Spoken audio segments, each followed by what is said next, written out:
বিশ্বকাপের শেষ ১৬ শুরুর আগেই সবচেয়ে আলোচিত নাম ছিল ফোলারিন বালোগান। লাল কার্ড দেখার পরও তার নিষেধাজ্ঞা স্থগিত হওয়া, মার্কিন প্রেসিডেন্ট ডোনাল্ড ট্রাম্পের হস্তক্ষেপের দাবি এবং ফিফার সিদ্ধান্ত সব মিলিয়ে ম্যাচের আগেই তৈরি হয়েছিল তুমুল বিতর্ক। কিন্তু মাঠের ৯০ মিনিটে সব আলোচনার জবাব দিল বেলজিয়াম।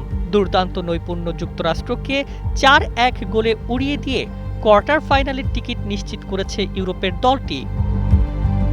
ম্যাচের আগে বেলজিয়াম ফিফার কাছে বালোগানের নিষেধাজ্ঞা বহালের আবেদন করেছিল, তবে ফিফা জানিয়ে দেয় বিষয়টিতে বেলজিয়ামের আইনি অবস্থান নেই। ফলে বিশ্বকাপ ইতিহাসে প্রথমবারের মতো লাল কার্ড দেখার পরও পরের ম্যাচে মাঠে নামেন বালোগান। কিন্তু যাকে ঘিরে এত বিতর্ক, সেই ফরওয়ার্ড পুরো ম্যাচে ছিলেন প্রায় অদৃশ্য।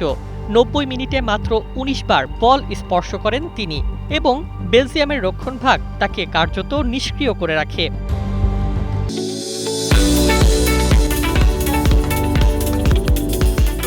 খেলা শুরু হতেই আক্রমণে ঝাঁপিয়ে পড়ে বেলজিয়াম। মাত্র ৯ মিনিটে নিকোলাস রাস্কিনের নিখুঁত পাস থেকে চার্লস ডি কেটেলারা গোল করে দলকে এগিয়ে দেন।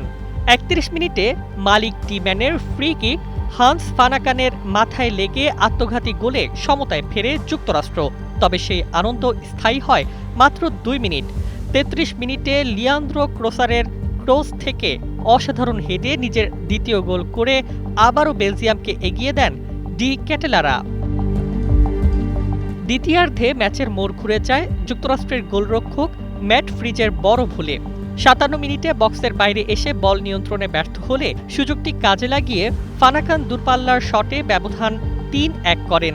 যোগ করা সময়ের তৃতীয় মিনিটে ক্রিস রিচার্ডের ভুল পাস থেকে বল কেড়ে নিয়ে ফানাকানের পাসে রোমেলু লুকাকু শেষ গোলটি করেন।